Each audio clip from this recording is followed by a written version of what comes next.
જય નારાયણ બધાને. આ વર્ષે મને બીજી વાર મોકો મળ્યો છે અહીંયા થરા આવવાનો.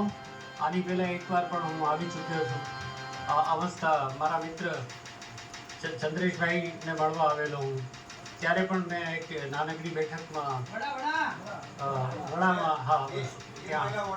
ત્યાં થોડીક વાર સોલો વગાડ્યું હતું મેં. તો આજે ફરીવાર મને મોકો મળ્યો છે બાપુની તિથિમાં આવવાનો. હું બહુ ભાગ્યશાળી સમજુ છું મારી જાતને.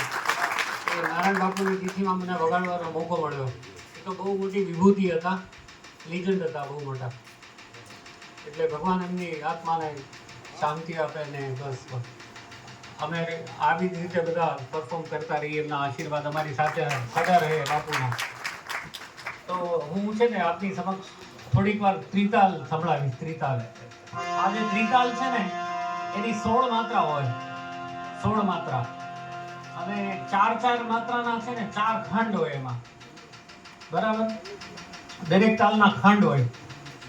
જેમ કે દાદરા તાલ છે તો 6 માત્રાનો તાલ છે, તો એમાં 3 માત્રાના 2 ખંડ હોય. ધા ધીન ના, ધા તીન ના, ધા ધીન ના, ધા તીન ના, એવી રીતે 2 ખંડ હોય 3 માત્રાના.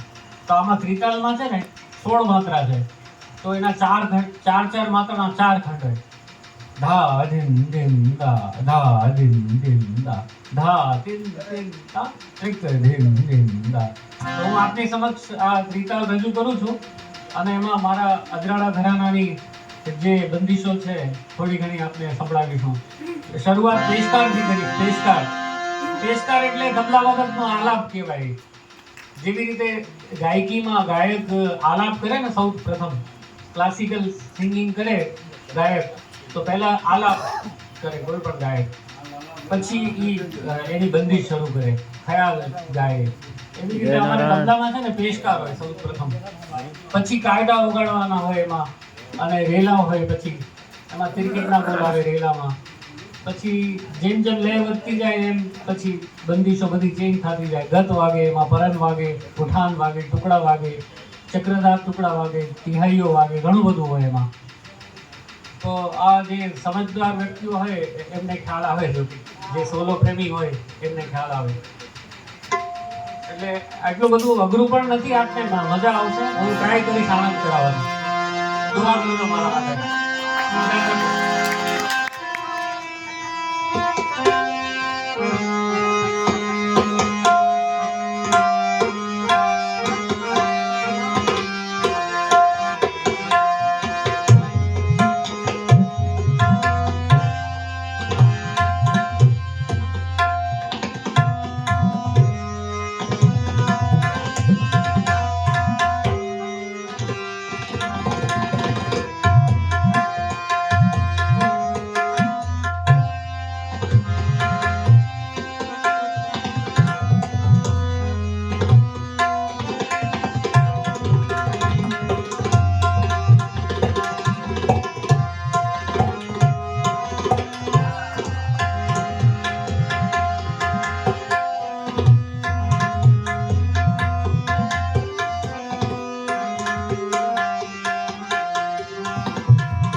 ચાય પાણી કરો લાલભાઈ, આવો તમે બહાર